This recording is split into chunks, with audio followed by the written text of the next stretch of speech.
चलो next heading लिखो, payload.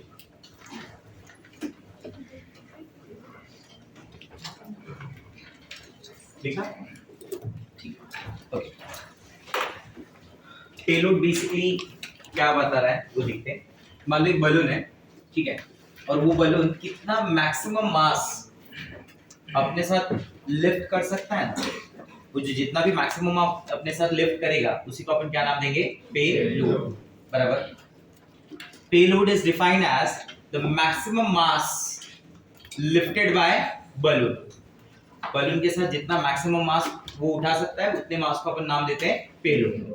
अब इसका कॉन्सेप्ट इस बात पे होगा, इसको ऐसे समझो कि मान लो ये क्या हो गया, एयर हो गया, बराबर, ठीक है। अब यहाँ पे अगर बलून आएगा तो don't you think that air gets displace, हाँ या ना। अब यहाँ से बलून ऊपर जा रहा है, बराबर, बलून उठा यहाँ से, तो इतना जो वॉल्यूम है वो वॉल्यूम कौन ऑक्यूपाई करेगा, बलून करेगा, बराबर। ये एयर है, बलून ऊपर गया तो इतने एयर को डिस्प्लेस कर देगा ना, हाँ या ना। मान लो ये बलून हो गया अपने पास, बराबर, ठीक है, ये समझ लो ये बलून हो गया, इसने क्या किया, एक सर्टन वॉल्यूम ऑफ एयर को डिस्प्लेस कर दिया, बराबर। तो मैं बोलता हूं कि volume of air displace multiply by the density of air, volume of air displace multiply by the density of air will get the mass of air displace, हाँ या ना। मैं बोलता हूं x उसका वॉल्यूम था, y उसकी डेंसिटी है, तो what is the mass of air displace, x into y, clear है, ठीक है। अब पेलोड कैसे पता चलेगा मालूम है, ये बलून का भी एक सर्टेन मास होगा, जो बलून ऊपर जा रहा है ना उसका भी एक मास है, and this balloon is filled with helium gas, this balloon is filled with the helium gas, तो उस हीलियम गैस का भी एक मास होगा, हाँ या ना, बराबर। अगर मैं बोलूं कि जितना डिफरेंस बलून और गैस के मास का सम जो है वो, और जो एयर का मास डिस्प्लेस हो रहा है, इन दोनों के बीच में जो डिफरेंस है उतना ही मैक्सिमम मास ये अपलिफ्ट कर सकता है, and that mass is called payload, that mass is called payload. Suppose अगर मैं ऐसा बोलता हूं कि that mass of air displace is 300 kg, the mass of air displaced is 300 kg, whereas the mass of balloon is 100 kg and the mass of helium gas filled in that is 60 kg, तो ये overall मास क्या हो गया, 160, बराबर। Air कितनी displace हुई इस 160 की वजह से, 300 की, तो मतलब ये कितना मास ऊपर लेके जा सकता है, 140, समझा मेरा बात, क्लियर हो रहा है। तो अगर मैं क्या ढूंढ लूं, mass of air displace, balloon का मास हो मेरे पास, ठीक है, और मेरे पास हीलियम गैस का मास हो, तो मैं पेलोड निकाल सकता हूं, बराबर। तो मैं ऐसा मानता हूं कि let the mass of air displace is m1, the mass of air displace is m1। Equation कैसे बना रहा हूं देखना, m1 is the mass of air displaced, बराबर। अब मैं मास कैसे फाइंड आउट करूंगा, मैं बोलूंगा कि volume of air displaced multiply by the density of air, what do you guys से, यस और नो। एयर का कितना वॉल्यूम डिस्प्लेस होगा वो सोचो जरा, जितना वॉल्यूम बलून का होगा, हाँ या ना। अगर इतना वॉल्यूम बलून ऑक्यूपाई कर रहा है मतलब इतना वॉल्यूम ऑफ एयर डिस्प्लेस हुआ, तो वॉल्यूम ऑफ एयर मुझे कहां से मिल जाएगा बोलो, वॉल्यूम ऑफ गैस। आप समझे मेरी बात, ठीक है। m2 कहां से आएगा मेरे पास, m2, what is m2, m2 is mass of balloon, in most of the cases ये आपको दिया ही रहेगा। m3 क्या बोलोगे, m2 समझा, मास ऑफ बलून। अब मैं आता हूं m3 के ऊपर, m3 क्या है मेरे पास, mass of helium gas, mass of helium gas, बराबर। अब हीलियम गैस का मास अगर वो डायरेक्ट दे देता है, बराबर, तब तो देव मानुस है, आया ना। अगर हीलियम गैस का मास डायरेक्ट दे दिया, क्योंकि ऑप्शन है उसके पास, अगर खाली मानुस है तो वो देगा number of moles of helium, क्या देगा, by knowing the number of moles we can easily calculate the mass of any compound, yes or no, especially gases के केस में तो बहुत इजीली आ जाएगा। this number of moles of helium multiply by 4 gram per mole give you the mass, agree with this। अगर मैं बोलता हूं कि number of moles of helium भी नहीं दिया उसने, ना तो देव मानुस ना तो मानुस, तो वो क्या दे रहा है मालूम है, प्रेशर दे रहा है, टेम्परेचर दे रहा है। क्या दे रहा है? प्रेशर और temperature. And volume is already known to us, ये वॉल्यूम भी वही है, क्या? Volume of balloon. कितना हीलियम गैस भरना पड़ेगा? जितना वॉल्यूम का वॉल्यूम होगा उतना हीलियम गैस आएगा, यस और नो? गैसेस का खुद का कोई वॉल्यूम नहीं होता, बराबर। वॉल्यूम जितना ले लिया उतना ले लिया, उस हिसाब से होगा ना? अरे हाँ या ना? तो ये बी क्या हो गया? Volume of balloon. तो मैं बोलता हूँ पी पता है, टी पता है, बी पता है, बराबर। n is equal to pv बाय rt। r तो दुनिया के लिए कांस्टेंट है, p पता है, v पता है और t पता है, n मिल जाएगा, बराबर। और एक बार n मिल गया तो क्या करना है बोलो? बराबर। एक बार n मिल गया तो it should be multiplied by 4 ग्राम पर मोल। It should be multiplied by 4 gram per mole. You will get the mass. You will get the mass. ये आया समझ में? ये आया समझ में? क्लियर हो रहा है बराबर? आ रहा है समझ में? ठीक है। तो मैं बोलता हूँ अगर मुझे M1, M2, M3 तीनों मिल गया है तो पेलोड कैसे हो जाएगा?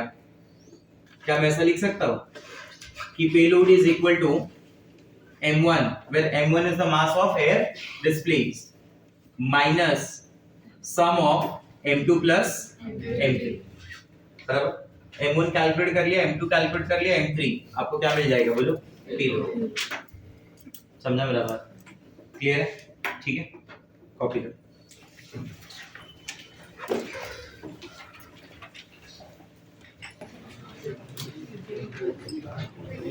डिफ्यूजन और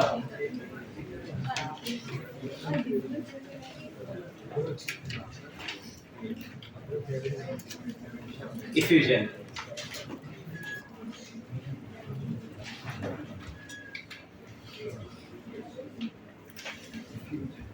Diffusion or effusion। Now let us understand what is diffusion।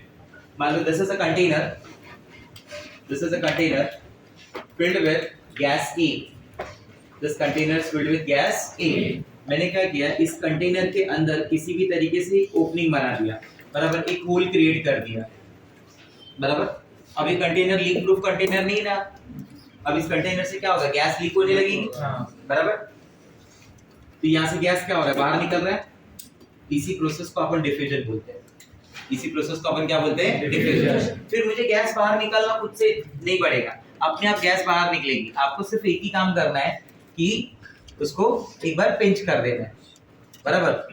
मान लो बलून है तो एक बार पिंच कर दिया तो गैस अपने आप बाहर निकलना चालू हो गया। आपने इनिशिएट कर दिया, बाद में कुछ करने की जरूरत नहीं, कंटिन्यूअस वापस से कुछ एनर्जी या फोर्स देने की जरूरत नहीं, प्रोसेस अपने आप चलता रहेगा। बोलो हाँ या ना? Such kind of processes are called spontaneous। Such kind of processes are called spontaneous। जो खुद से हो रहे हैं ना उनको अपन spontaneous बोलते हैं। क्या बोलते हैं? Spontaneous। समझा मेरा बात? Spontaneous का मीनिंग कैसा है कि किसे spontaneous बोला जाता है? जैसे मैं बोलता हूँ combustion of hydrocarbon, मेरे पास हाइड्रोकार्बन है, कोल है, बराबर। मैं उसे क्या करूँ? एक बार मैं उसे इनिशिएट कर दूं प्रोसेस को, बाद में तो खुद ही जलता रहता है ना, आपको कुछ करने की जरूरत नहीं, बराबर। वाटर जब हाई एल्टीट्यूड से नीचे आता है, बराबर, तो वाटर खुद से ही आ रहा है ना, आप थोड़ी ना भेज रहे हैं, हाँ या ना? तो ऐसा प्रोसेस बोला जाता है स्पॉन्टेनियस। क्या बोला जाता है? स्पॉन्टेनियस। तो जो डिफ्यूजन है उसको मैं डिफाइन कैसे कर रहा हूँ? डिफ्यूजन का डेफिनेशन में कुछ इस तरीके से लिखूंगा कि it is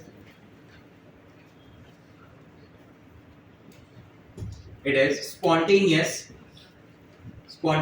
flow of gases। What it is? Spontaneous flow of gases, spontaneous flow of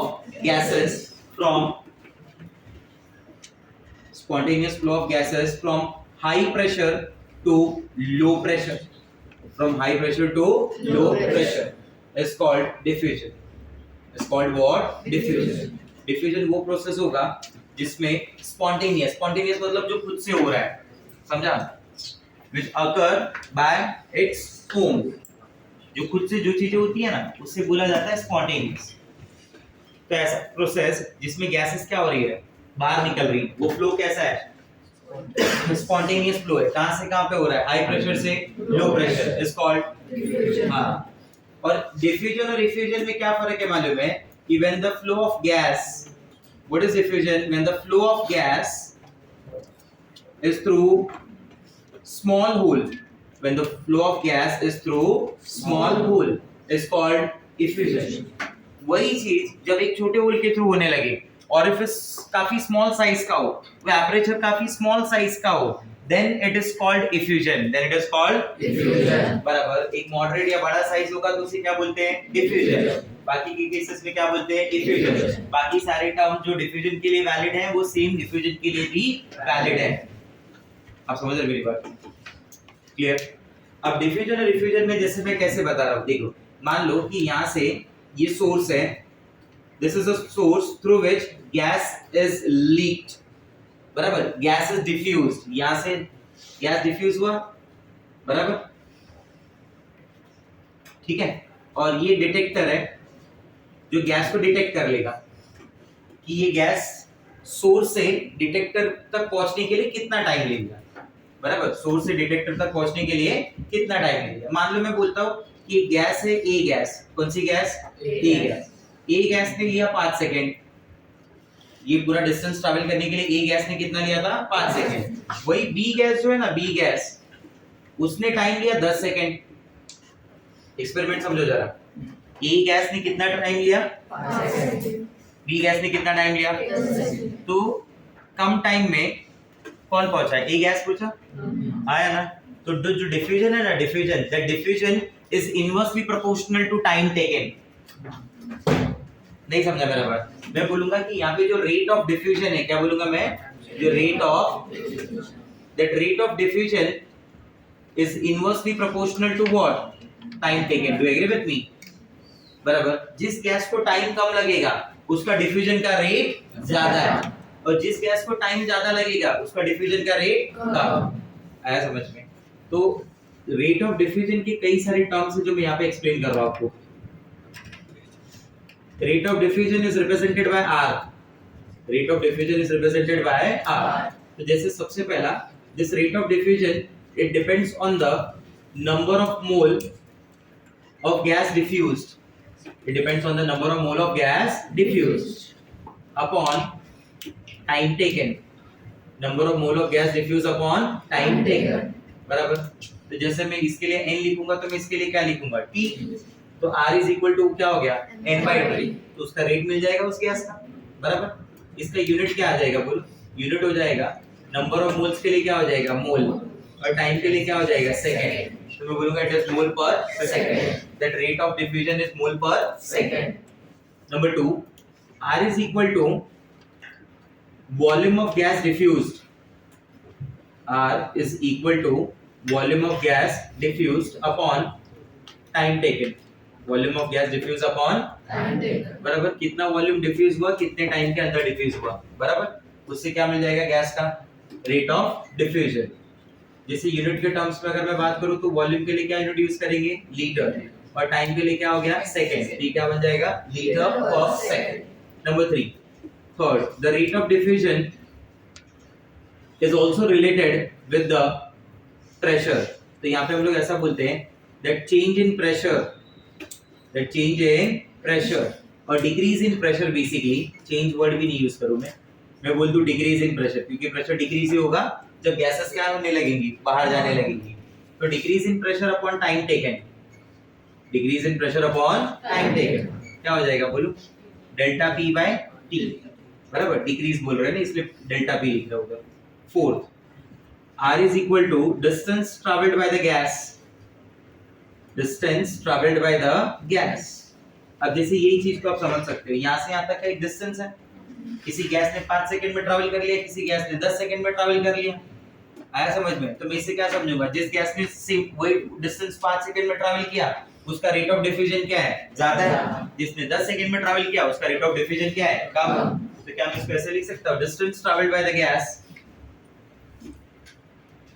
upon time taken. What you से? यस और नो? जिसे मैं क्या लिखूंगा? This is L/T. What it is? ठीक है. इसकी यूनिट क्या हो जाएगी? बोलो. इसकी यूनिट हो जाएगी ATM पर सेकंड, और इसकी यूनिट क्या हो जाएगी? मीटर पर सेकंड. आया समझ में? ठीक है. इधर लिख देता हूं. इसका यूनिट क्या हो जाएगा? मीटर पर सेकंड, और इसका यूनिट क्या हो गया? ATM पर सेकंड. समझा मेरा बात? ठीक है. अगर मैं इसको कंपेयर करने के हिसाब से देखता हूँ तो मैं कैसे लिखूंगा, R1 is the rate of diffusion of first gas, बराबर, and R2 is the rate of diffusion of second gas.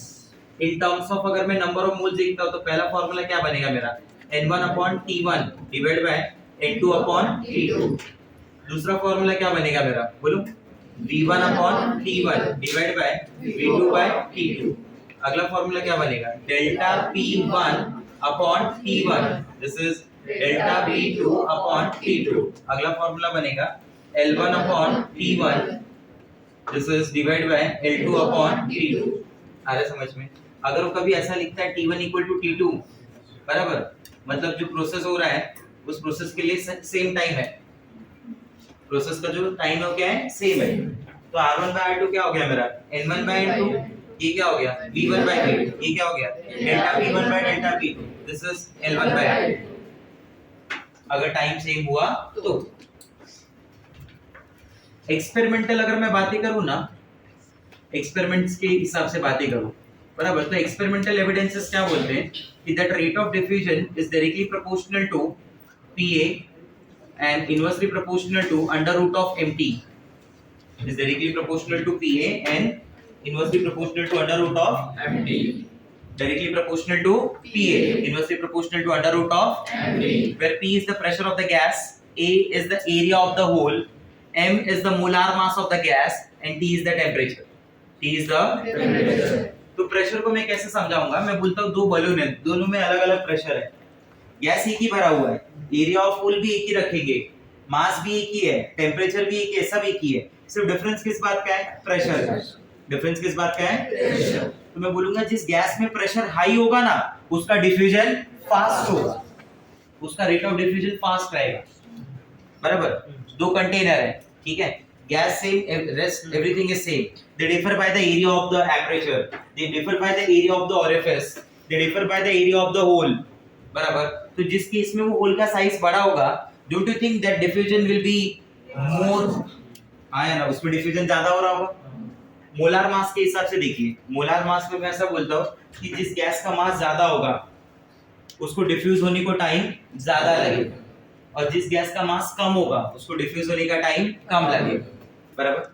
जो मैंने इस तरीके से समझा है, अगर मैं बोलता हूँ एक गैस ने 5 सेकंड में ट्रैवल किया तो फास्ट भागा, तो हो सकता है इसका मास क्या हो, कम हो, ये स्लो भागा तो हो सकता है इसका मास क्या हो, ज्यादा हो, ठीक है। टेम्परेचर, अब स्टूडेंट को ऐसा भी लगता है कभी-कभी कि टेम्परेचर तो डायरेक्टली प्रोपोर्शनल होना चाहिए, टेम्परेचर बढ़ाएंगे तो मूवमेंट बढ़ेगी, काइनेटिक एनर्जी बढ़ता है, फास्ट होगा, ऐसा सब होगा, बट प्रॉब्लम इज कि वो रैंडम मूवमेंट है भाई, area of orifice, area of hole तो इतना सही है ना, नहीं समझा मेरा बात।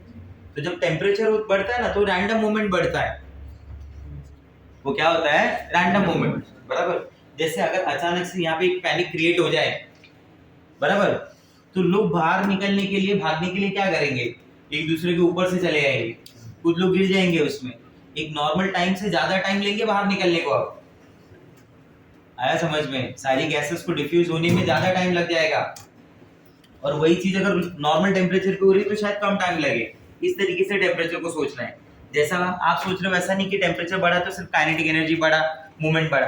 वो मूवमेंट कैसी है, रैंडम मूवमेंट है ना, ऐसा थोड़ी है कि एकदम क्लियर है इस होल के थ्रू बाहर निकल जाना है, नहीं समझा मेरा बात, ठीक है। तो in this way the temperature is inversely proportional with the rate of diffusion. इस तरीके से हम लोग बोलते हैं कि टेम्परेचर जो रेट ऑफ डिफ्यूजन को क्या होगा, इनवर्सली रिलेटेड। नहीं समझा मेरा बात कि मैं क्या बोलना चाहता हूँ, क्लियर हो रहा है मेरा पॉइंट, ठीक है। तो अब यहाँ से कुछ पॉइंट्स आपको समझाता हूँ मैं, यहाँ से एक लॉ के ऊपर डिस्कशन चालू होगा, वो लॉ का डिस्कशन जो कर रहा हूँ मैं वो है Graham's law of diffusion. Law का क्या नाम दे रहा है अपन, Graham's law of diffusion. Graham's law of diffusion में केस वन में मैं ऐसा बोलता हूँ कि इफ रिक्वायर्ड कंडीशन जो है ना वो मेरी ये कि प्रेशर A और T ये क्या होना चाहिए, सेम होना चाहिए, आइडेंटिटी, मतलब कंडीशन जो PAT क्या है, सेम है। तो ऐसी केसेस में जो रेट ऑफ डिफ्यूजन है ना, that rate of diffusion is inversely proportional to the molar mass of the gas. That rate of diffusion is inversely proportional to what, molar mass of the gas. आप समझ रहे मेरी बात को, अगर मैं कहीं पे लिखता हूँ PM equal to DRT gas के लिए, और मैं बोलता हूँ कि उसके अंदर का प्रेशर और टेम्परेचर क्या है, कांस्टेंट है, सेम है, तो उस केस में molar mass of the gas will be proportional to what, density. तो instead of writing that molar mass, इसी रिलेशन को मैं कुछ इस तरीके से भी लिख सकता हूँ, that rate of diffusion is inversely proportional to the square root of density. बराबर। तो ग्राहम्स लॉ ऑफ डिफ्यूजन का स्टेटमेंट क्या बन गया, ग्राहम्स लॉ ऑफ डिफ्यूजन का स्टेटमेंट ये हुआ कि rate of diffusion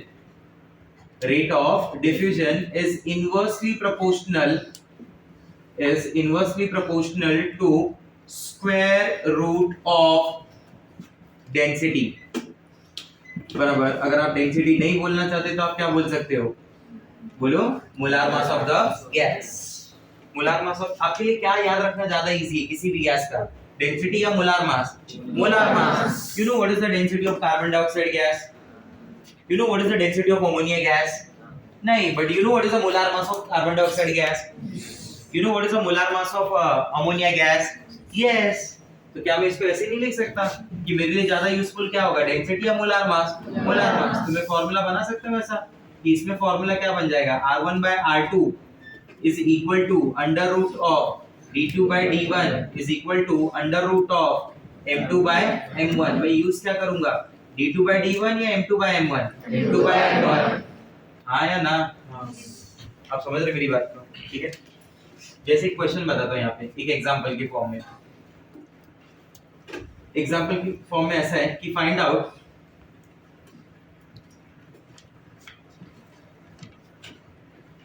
out ratio of rate of diffusion of hydrogen and oxygen gas. Ratio निकालना है, rate of diffusion of hydrogen gas and oxygen gas. तो हाइड्रोजन ऑक्सीजन अगर mention किया है तो उनके मोलार मासेस तो एकदम क्लियर है। अगर मोलार मासेस क्लियर है तो रेट ऑफ डिफ्यूजन निकालना इजी है। कैसे निकाला जाएगा बोलो? मैं बोलूंगा rate of diffusion of hydrogen upon rate of diffusion of oxygen is equal to under root of molar mass of these gases, molar mass of oxygen gas upon molar mass of hydrogen gas। बराबर। You tell me what is the molar mass of oxygen gas? What is the molar mass of oxygen gas? 32। What is the molar mass of hydrogen gas? 2। तो ये क्या हो जाएगा, 32 by 2। 32 by 2 is 16 by 1। Under root of 16 क्या होता है, 4। बराबर। तो आंसर क्या आ गया, 4 by 1। इसका मतलब क्या हुआ कि if 4 mole of hydrogen gas is diffused, तो उतना ही सेम टाइम में 1 mole of hydrogen gas will diffuse। If 4 liter of hydrogen gas is diffused, तो उतना टाइम में only 1 liter of oxygen gas will diffuse। नहीं समझ रहा मेरा बात? बराबर। अगर मैं बोलता हूँ कि the distance traveled by the hydrogen gas is 4 meter, then the distance traveled by the oxygen gas will be 1 meter। If the distance traveled by the hydrogen gas is x, in that case the distance traveled by the oxygen gas will be x by 4। नहीं समझा मेरा बात? Clear हो रहा है? तो rate of diffusion अगर किसी गैस के कंपैरिजन में, तो मैं कहां से देख के निकालूंगा, मोलार मास। बाकी तो कुछ है ही नहीं ना मेरे पास, क्या दिया है, कुछ नहीं दिया है, तो क्या है, मोलार मास है। Compare with the molar mass, compare with the molar mass. The gases having high molar masses, तो क्वेश्चन क्या बोल जाएगा, क्वेश्चन आएगा find out the order of rate of diffusion of the following gases. Then the gas having high molar mass will diffuse slowly, and the gas having low molar mass will diffuse fast। You got my point? समझ में आ रहा है मैं किस तरीके से बात कर रहा हूँ, मैं क्या बोलना चाहता हूँ? मान लो क्वेश्चन अगर मैंने ऐसा बना दिया, सुनना क्वेश्चन को, क्वेश्चन मैंने ऐसा बना दिया कि find out volume of oxygen gas diffused, find out volume of oxygen gas diffused in 10 seconds if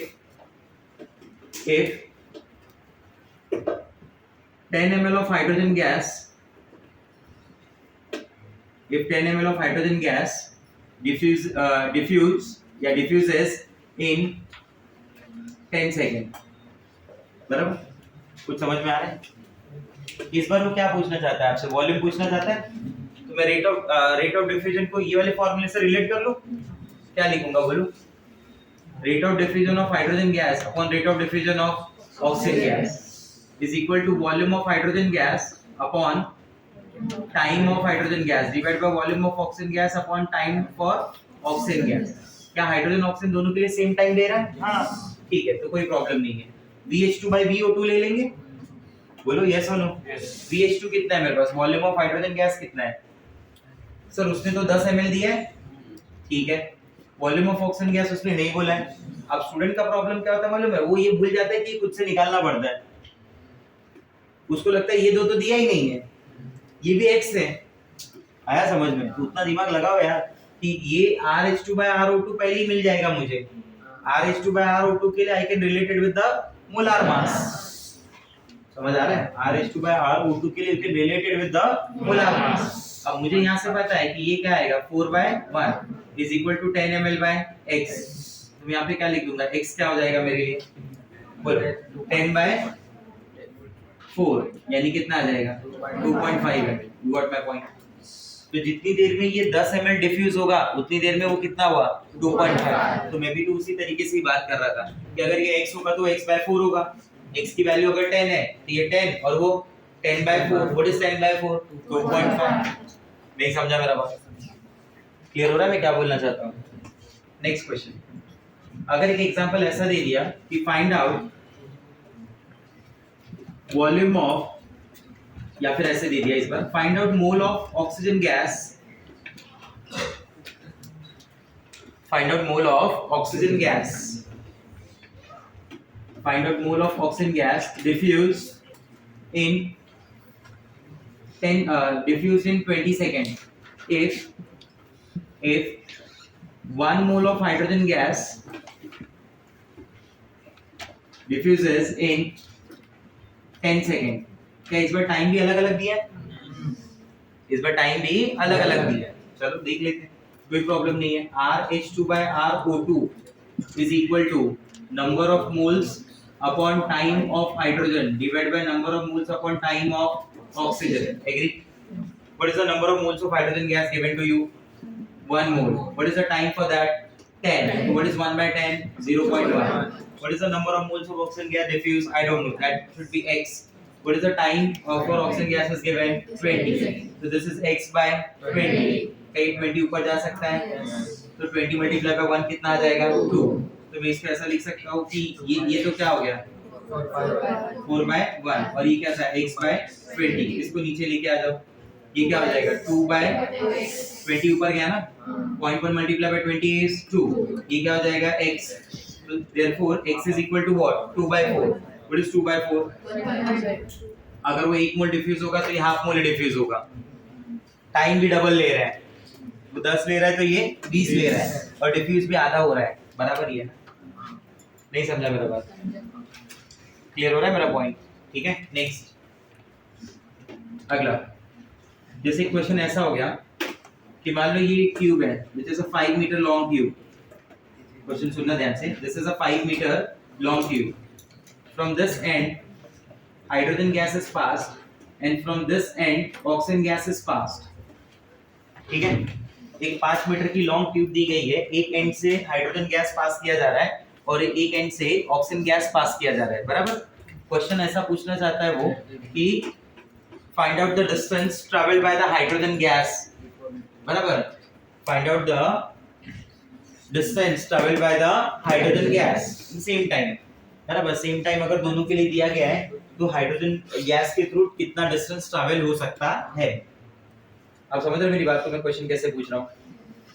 find out the distance travelled bye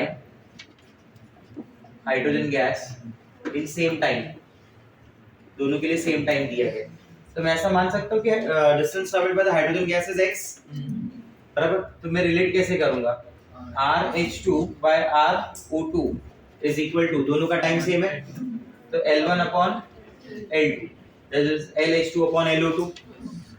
इसका डिफ्यूजन का तो रेट मुझे पता ही है, ये कितनी है, 4/1। LH2 में मानता हूँ x और इसको मैं मानता हूँ 5 - x। सॉल्व हो गया मेरा क्वेश्चन।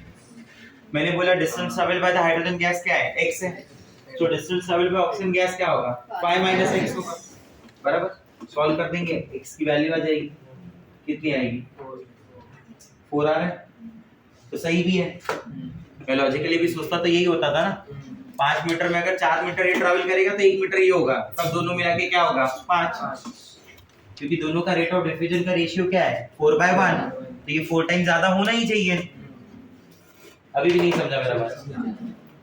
एक क्वेश्चन अगर मैं ऐसा बोलता हूं कि मान लो this is a container, this is a container और ये कंटेनर के अंदर होल्स हैं, बराबर। Through this container HCl gas is passed and through this container ammonia gas is passed। Theory question है, थ्योरेटिकल है। एक साइड से अमोनिया पास किया, एक साइड से HCl पास किया, बराबर। और पूछा है कि ये एंड हो गया A और ये एंड हो गया B, बराबर। जो गैसेस का मीटअप होगा that takes place at which end, A end और B एंड, किस एंड पे वो गैसेस उनका मीटअप होगा B एंड। क्या रीजन होगा बोलो? अमोनिया का जो मोलार मास है ना बहुत कम है, it is 17 gram per mole, whereas the molar mass of HCl is 36.5 gram per mole, बराबर। तो सामने वाली जो गैस है वो हेवी है, वो डिस्टेंस ट्रैवल कम करेगी, ये गैस डिस्टेंस ट्रैवल, बराबर। तो ये बीच का लाइन जो है वो पहला कौन क्रॉस करेगा, अमोनिया या HCl? तो अमोनिया उसके कंटेनर उसके एरिया में पहुंच गया ना, तो गैसेस का मीटअप किस एरिया में होगा? B यानी क्या? HCl के, मतलब HCl की तरफ होगा। आया समझ में? तो अगर ये तो उसमें कभी-कभी ऐसा भी पूछता है कि फॉर्मेशन ऑफ अमोनियम क्लोराइड, क्या पूछता है मालूम है? Formation of ammonium chloride takes place at which end, बराबर। उसका आंसर हो जाएगा B end. Formation of ammonium chloride will takes place at B end. Reason? The molar mass of HCl gas is less. More. The molar mass of HCl gas is high. तो उसका जो diffusion होगा, rate of diffusion will be less. वो काफी slow जाएगा. Ammonia gas relatively fast जाएगा. नहीं समझा मेरा बात? Clear है? Just go through once. So this is regarding the diffusion part. उसके related जो questions बन सकते हैं वो बताएं।